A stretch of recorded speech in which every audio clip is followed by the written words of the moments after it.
병원에서 코로나19에 의한 사망은 아닌 것으로 중앙임상위원회에서는 판단을 했고,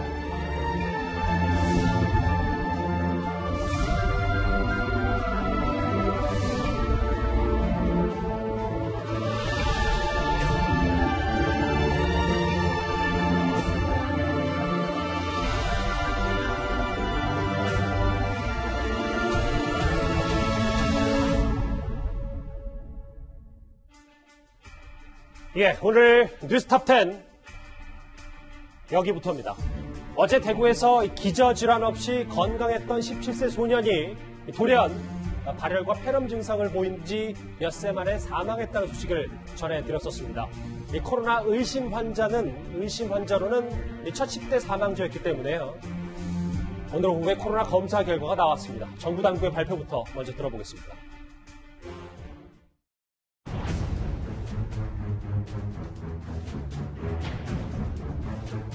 서울대학교 병원 그리고 연세대 세브란스 병원에서 진단검사 결과를 시행을 했고, 이 부분과 관련해서 진단검사관리위원회에서 판단을 한 결과 코로나19 음성으로 최종 판단을 하였습니다. 최종적으로는 코로나가 아니라는 판단이 내려졌습니다. 이 소식 이제부터 하나하나 뜯어볼 텐데, 먼저 장혜철 평론가님, 시간을 3월 10일부터 먼저 가볼게요. 당시에 이 17세 소년이 마스크를 사기 위해서 긴 줄을 섰다가 이때부터 좀 열이 났다고 하더라고요. 네, 마스크 오브제 약국 앞에서 1시간가량 같이 줄을 서서 대기를 했다고 하는데, 하필이면 전날 비가 내렸다고 합니다. 그러니까 비가 내리는 날씨, 좀 궂은 날씨에 오랜 시간 줄 서 있었던 것이 또 원인이 아닐까 싶은 그런 추정도 드는데요. 마스크를 사오고 나서부터 공교롭게도 이 학생의 발열이 시작되었고요. 그 발열 증세가 상당했던 것 같아요. 체온이 41도를 넘었다고 하는데, 그런데 문제는 이 오브제 때문에 약국 앞에서 비 오는 날에도 불구하고 오랜 시간 줄을 서는 것, 건강한 만 17세 학생조차도 갑자기 발열이 될 정도로 힘든 환경이라면 저러한 상황이 이 노인분들에게 똑같이 발생하지 말라는 법이 없다, 이런 걱정이 일단 많이 들고요. 그리고 두 번째는 경산중앙병원을 방문했는데 41도 이상의 고열이 났음에도 불구하고 적절한 조치를 받지 못하고 집으로 귀가 조치를 당했습니다. 지금 이 학생의 부모님들 같은 경우도 그 부분에 집중적으로 문제 제기를 하고 있고, 3월 10일 이전에 이 학생이 뭔가 아플 만한 행적이 따로 있었던가 살펴보니까 3주가량 거의 외출을 하지 않았다고 합니다. 거의 자가격리에 준하는 수준의 실내 활동만 하다가 10일부터 발병이 된 것으로 보아 이 마스크 약국 앞에서 대기했던 것과의 어떤 원인, 상관관계가 있는 게 아닌지 좀 많이 의심스러운 상황입니다. 이 숨진 17살 학생의 부모는 이렇게 얘기를 했거든요. 화면에 보시는 것처럼 내가 운영하는 학원에 한 번 들린 것 외에는 3주간 외출한 적이 없어서 이 코로나를 의심하기는 어려웠다. 아들은 중국을 다녀온 적도 없고 신천지도 아니다. 일단 코로나는 음성 판정이 나왔기 때문에요. 신 교수님. 그럼 갑자기 이렇게 폐렴 증세가 확 번질 수 있는 건지 좀 이 부분이 궁금하거든요. 그렇죠. 일반적이진 않죠. 지금 보면은 오후 5시에 마스크 줄 섰는데 그때 감염이 됐다고 해서 6시에 발열이 고열이 이렇게 나는 건 일반적인 상황은 아니기 때문에 마스크 줄 서다 그랬다는 거는 사실은 가능성은 떨어질 것으로 보입니다. 우선 지금으로서는 가족들의 코로나 검사 결과가 어떤지 한번 확인은 해봐야 될 필요가 있을 것 같고요. 지금 음성이 나왔던 양서는 이거랑 떠나서요?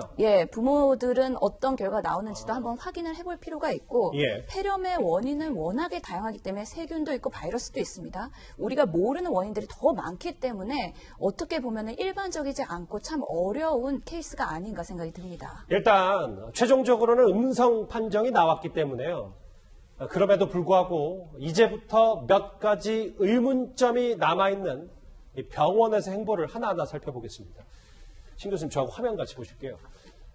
어제 가장 논란이, 지금까지 가장 많은 얘기가 오고 가는 부분이 이 부분이에요. 사망 당일 이 해당 학생의 소변 검사에서는 코로나 양성 판정이 나왔다. 이 부분입니다.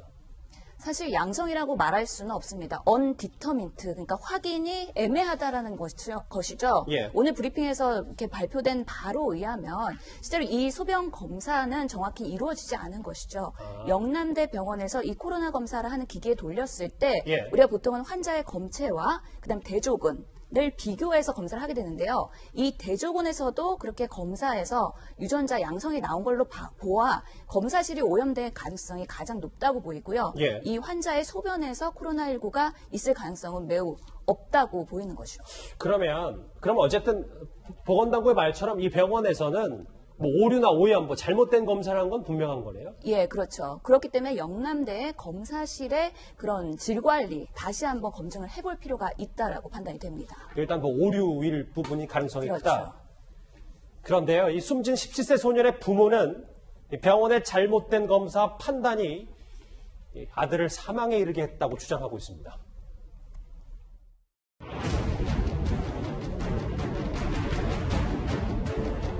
횟수로는 한 8번, 8번 나왔습니다. 9명 나왔습니다. 자, 우리나라는 그때 확진자 숫자가 한 430명 정도 되는데 현재는 다 정증이고 위중도 없는 상황입니다. 관련해서는 어제부터 오늘까지 정말 주목을 받았던 이유는 코로나 의심 환자 첫 10대 사망자가 될 수 있었기 때문에 여러 가지 있었는데 오늘 나왔던 보도 중에 저는 이 부분이 가장 눈에 띄더라고요, 신 교수님.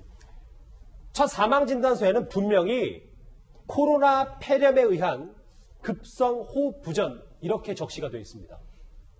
아마 이거는 그 사망 진단서를 작성한 의사의 처음의 실수라고 판단이 됩니다. 아, 이것도요? 예, 아마 우리가 보통은 환자를 볼 때요, 코로나 검사를 나가게 되면 진단명을 달 때 코로나 의증 뭐 이렇게 다를 수가 있거든요. 그게 자동적으로 전산에서 끌어왔거나 아니면은 의사가 아마 전공의가 오류를 범한 게 아닐까 싶긴 한데요. 우리가 보통은 사망 진단서에서 이런 직접 사인을 기재할 때는 예. 명확하게 증명된 사안을 직접 기재할 수가 있습니다. 아직 확진되지 않은 것들을 의증만 가지고서 이렇게 쓰는 거는 처음에 작성이 잘못된 게 맞는 상황인 그러니까 거죠. 신 교수님 동종업계에서 지금 근무를 하고 계시니까 이렇게 명확하게 구체적으로 쓰려면 뭐 거의 증명이 100% 된 정도의 이렇게 사망 이렇게 진단서에 남겨야 되는데 그것도 없이 이렇게 썼다 이렇게 보시는 겁니다. 예, 맞습니다. 직접 사인이라는 건 근거가 있어야 되는데 코로나로 의한 폐렴이라는 근거가 명확하지 않은 상태에서 저렇게 쓰는 건 사망 진단서를 기재하는 의사의 실수라고 보이는 것입니다.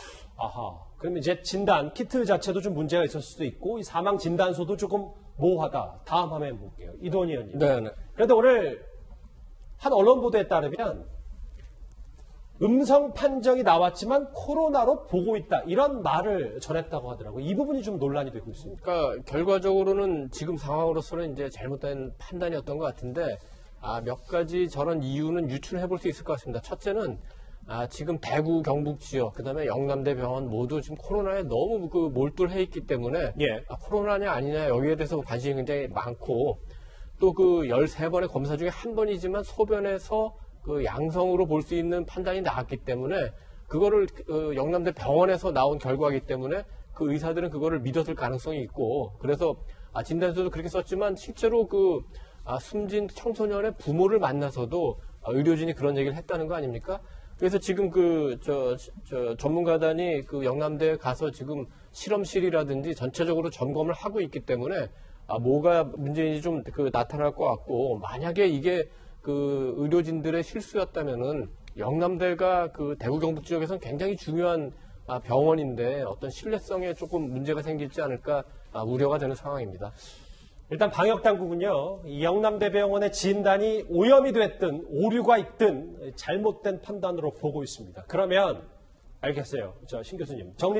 중간 정리를 해보면 사망진단서도 오류가 있었고 첫 번째 소변에서 양성이 나왔던 것도 잘못된 거라고 이제 정리를 하더라도 그러면 어떻게 기저질환도 없었던 10세 소년이 돌연 폐렴으로 숨질 수 있을까? 사실 망자에 대한 부분이라서 조심스럽긴 합니다만 폐가 좀 다소 하얗게 될 정도로까지 이제 심각한 상황이었다는데 급작스럽게 이렇게 될 가능성도 있는 겁니까? 그렇죠. 이게 일반적이진 않죠. 그렇기 때문에 의료진에서도 의구심이 많았을 겁니다. 이렇게 단시간에 젊은 청년이 기저질환 없는데 폐렴이 급박하게 악화했다. 이거는 뭔가 어떤 바이러스인지 어떤 세균인지에 대한 원인을 찾는 과정이 치료 과정에서 같이 이루어졌을 겁니다. 그러면서는 우리가 코로나19 아니냐 이런 의심하에 13번이나 검사를 했을 가능성이 있고요. 예. 임상적으로도 이렇게 악화가 급격하게 되는 코로나19의 이런 보고가 있기 때문에 우선순위를 놓고서는 검증을 하는 과정이었다고 생각이 듭니다. 지금까지 저희가 주목했던 여러 가지 이유 중에 하나가 이 코로나 의심 환자 첫 10대 사망자일 수 있겠다는 가능성 때문이었죠. 그러니까 젊은 층도 코로나에서 전혀 자유롭지 못하다. 그런데 어제 이 사이토카인 폭풍이라는 얘기가 좀 많이 나왔는데 그러면 이 부분을 조금 더 쉽게 설명하면서 이럴 가능성, 앞으로 그러면 코로나나 혹은 폐렴의 젊은 층도 어떻게 대비를 해야 되는지 이 부분도 좀 궁금하거든요. 예, 사이토카인 폭풍은 꼭 코로나19로만 일어나는 현상은 아닙니다. 예. 일반적으로는 여러 가지 바이러스나 그런 세균이 침투했을 때 우리 몸에서는 이거에 대응하는 면역 반응이 일어나게 되는데요. 면역 반응 물질들이 배출되는데 그중에 사이토카인이 있는 것이죠. 보통은 사이토카인이 잘 이런 세균의 침입이나 바이러스와 싸우지만 이게 과잉 분비되는 경우가 있습니다. 보통은 젊고 건강한 면역을 가진 사람들이 오히려 과잉 반응을 일으키면서 이 사이토카인이 우리 몸의 정상세포, 정상 그런 기능, 그런 장기까지도 공격을 하게 되는 것이죠. 그렇게 되다 보면은 더 악화의 기로로 가면서 이렇게 중증으로 가거나 사망으로 연결될 수도 있는 부분입니다. 그럼 27세 소녀는 일단 음성이 나왔지만 여기 그래픽에 있는 제목 그대로 이 사이토카인 폭풍이 정말 지금 현 시점에 코로나19도 위험하게 만드는 뭐 이런 겁니까? 충분히 가능성은 있습니다. 우리가 중국의 보고에서도요. 젊은 면역을 가진 사람에게서 사이토카인 폭풍으로 이렇게 코로나19가 악화되는 사례가 보고된 바가 있거든요. 예. 그만큼 우리가 앞으로는 젊은 그런 코로나19 환자에서도 좀 조심할 필요는 있다라고 고려를 해볼 필요가 있겠습니다. 뭐 여러 가지 가능성들을 다 배제할 수는 없고 뭐 사망 진단서에 코로나 폐렴이 적시가 됐었기 때문에 논란을 더 키운 측면도 있습니다. 이 진단서 논란 말고도 안타까운 순간은 또 있었습니다. 이 코로나가 아닌 환자에 대한 현재 의료 공백입니다.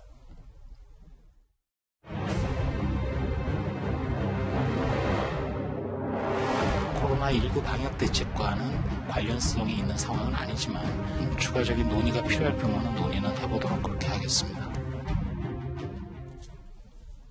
장혜철 변호사님, 화면에 나온 얘기 오늘 제가 아침에 읽으면서 여러 가지 많은 생각이 들긴 했는데 일단 숨진 부모의 주장이긴 합니다만 열이 41도가 넘는데 그냥 돌려보낸 병원이 원망스럽다 이런 얘기를 했습니다. 사실 이 학생이 12일에도 이 병원 찾았어요. 그런데 그 당시에 이 학생의 부모님은 이미 열이 40도 넘었다고 했고 병원은 그때는 열이 38도라 했습니다. 그런데 13일 아침 일찍 찾았을 때는 이미 열이 41도가 넘었다는 건 병원도 인정하고 있어요. 41도라는 열은 정말 위중할 수도 있는 고열이거든요. 그리고 코로나 검사와 함께 폐 X선 촬영까지 마쳤습니다. 폐에 염증이 있는 부분을 의사가 확인했고요. 그런데 좀 높은 수준의 해열제만 처방해주고 집에 가라고 했다는 겁니다. 그런데 이 학생이 계속 아파하자 어머니가 오후에 전화하자 그때서야 병원에서 사실 상황이 심각해 보였다면서 학생을 다시 오라고 했고요. 또 갑자기 오늘 밤을 넘기기 힘들 것 같다는 청천벽력 같은 소리를 뒤늦게 했다고 합니다. 그런 상황이었다면 13일 오전에 검사를 받고 X선 촬영을 했을 때 미리 말을 해줘서 더 큰 병원으로 조금이라도 일찍 옮기게 해줬어야 되는 것 아닌가. 코로나19이고 아니고가 문제가 아니라 지금 코로나19 때문에 각 급의 병원과 의료진들이 과부하가 걸리다 보니 정작 또 다른 위급 상황에 빠진 응급 환자들을 제대로 조치하지 못하는 이런 현상, 골든타임을 놓치게 하는 현상이 위험할 것이라고 수많은 전문가들이 예전부터 경고해오지 않았습니까? 지금 딱 전형적인 그러한 케이스가 발생한 것이고요. 이 17세 청소년뿐만이 아니라 전국 각지에서 코로나19가 유행한다고 해서 응급 환자가 갑자기 줄어들진 않습니다.